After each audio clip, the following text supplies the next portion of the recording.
बेरोजगारी का बढ़ता भाव। और मैं बता दूं कि राजस्थान में भजनलाल सरकार लगातार बेरोजगारी को लेकर काम कर रही है, या कहें कि अपराधियों को लेकर उन पर भी कमर कस रखी है। हमारे साथ है रामलाल शर्मा, जो कि चौमू विधायक रहे पूर्व। उनसे बात करेंगे। सर, क्या कहेंगे, आज आपके पास ये लोग पहुंचे हैं सभी बेरोजगार?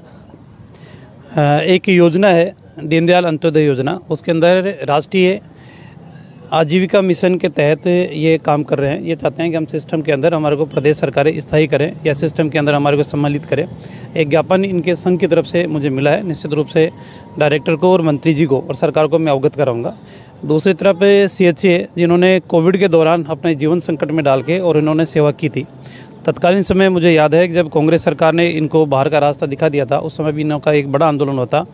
मैं भी उस आंदोलन के अंदर मौजूद था। उस समय डॉक्टर किरोड़ीलाल जी मीणा भी दोनों गए थे। और अब 28,000 CHA है जो अभी इनका ज्ञापन एक मिला है, उसके अंदर कहा है कि अब सिर्फ 8,000 लोग बाकी बचे हैं। बाकी अन्य एम्बुलेंस सर्विसेज के अंदर या नर्सिंग अभी जो लिस्ट आई है उसके अंदर काफ़ी इनका सिलेक्शन हो चुका है। इनके ऊपर भी सरकार सहानुभूतिपूर्वक विचार करके और इनको कोई ना कोई ऐसा रास्ता निकाले दो ओवरहेज होने की कगार के ऊपर पहुँच के, ताकि ये सिस्टम के अंदर आए। दोनों ही ज्ञापन में निश्चित रूप से राज्य सरकार को अवगत कराऊंगा और दूसरा माननीय मंत्री महोदय को भी मैं व्यक्ति से अवगत कराऊंगा, दोनों की समस्या का समाधान हो और सरकार का रुख भी सकारात्मक रहेगा। नियम और प्रक्रिया के तहत क्या समाधान का रास्ता निकल सकता है, सरकार वो भी समाधान निकालेगी। ये थे हमारे साथ रामलाल शर्मा। अब हम एक एक करके इनसे बात करेंगे। क्या कुछ मामला है, आप लोग पूरा बताएं थोड़ा सा। सर, हमें पिछले 2 माह से बेरोजगार कर दिया है। इससे 1 माह की हम काम भी कर चुके हैं, जिसकी सैलरी अभी हमें तक नहीं मिली। और लगभग हमारे सभी CO साथी 2015 से लगातार काम करते आ रहे हैं। हम हमारी योजना के अलावा भी नगर निकाय जो हमें काम देती है, हम हमारे स्तर पर वो काम भी करते हैं और उसके बाद भी हमें किसी तरीके से कोई सपोर्ट नहीं मिल रहा है सरकार के द्वारा। और अब भी हम सभी CO लगातार कोशिश कर रहे हैं और अन्य काफ़ी सारे CO से तो काम भी करवाया जा रहा है बिना किसी सैलरी के, बिना किसी उसके कि हम आपको सैलरी दिलवाएंगे। लेकिन सर, हमें कहीं से भी कोई आश्वासन नहीं मिला कि हमें हमारी नौकरी मिल पाएगी। क्या लग रहा है अभी आप लोगों को? आज यहाँ पर BJP प्रदेश मुख्यालय पर पहुँचे हैं आप लोग, तो यहाँ विश्वास है आपको कि आप लोगों को नौकरी मिल जाएगी? जी ज़रूर विश्वास है हमें कि शायद कुछ हमारे CM कुछ करेंगे हमारे लिए, क्योंकि हमारे CO बहुत दूर दूर से आए हैं, हमारे साथ जुड़े हुए हैं। हम चाहते हैं इन सभी का भला हो, लेकिन हमें क्या है कि बहुत दूर से आए हैं, लेकिन हमारा कुछ अभी हुआ नहीं है। सुबह से हम 10 बजे के यहाँ आए हुए हैं, अभी कुछ ऑप्शन और कुछ हमें यहाँ पे जवाब नहीं मिला है।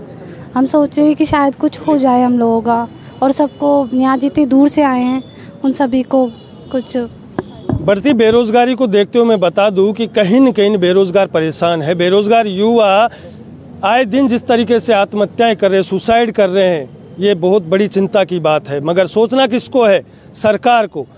और सरकार के ही यहाँ पर नेता कुछ मौजूद हैं जिनके पास इन्होंने अपना ज्ञापन लेकर पहुँचे हैं और यहाँ उस ज्ञापन को इनको दिया है। अब इनको आश्वस्त तो किया गया है, मगर इन्हीं से पूछते हैं क्या लग रहा है आपको? पूर्ण विश्वास है भजनलाल सरकार पर? सर, विश्वास के साथ में तो आए हैं। 2 महीने से बेघर बैठे हैं, कुछ तनख्वाह भी नहीं आ रही और अब दरख्वास्त की दरगर की ठोकरें खा रहे हैं। और ये लास्ट है, इच्छा मृत्यु ही मांग के जाएंगे। भाई हमको तो इच्छा मृत्यु दे दो साहब। अच्छा, लास्ट में क्या घर नहीं चल रहा? घर कैसे चलेगा सर? 2 महीने से बेघर पड़े हैं, दर दर की ठोकरें खा रहे हैं, कभी खा जा रहे हैं, कभी खा जा रहे हैं। किस तरीके का काम रहता था आप लोगों का जब आप काम करते थे?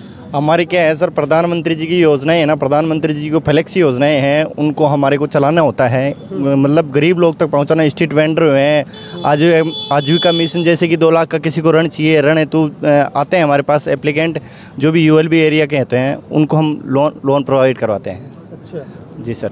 अब मैं बता दूं कि ये पूरा स्वास्थ्य विभाग का ही डिपार्टमेंट में है और उसी की रीढ़ की हड्डी कही जाती है। मगर कहीं न कहीं कोविड की महामारी के दौरान इन लोगों ने जो वर्किंग की, काम किया, अपनी जान को जोखिम में डालकर उस काम को इन्होंने सहानुभूतिपूर्ण किया।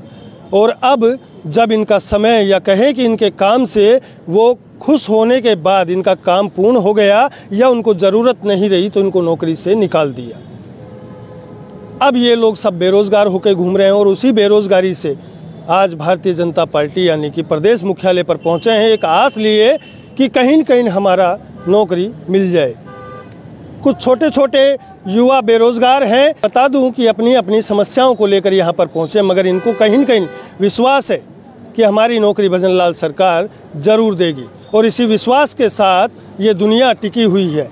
मैं लगातार आपको दिखाता रहूँगा द पिंक सिटी न्यूज़ के साथ। सुभाष बैरवा, जयपुर।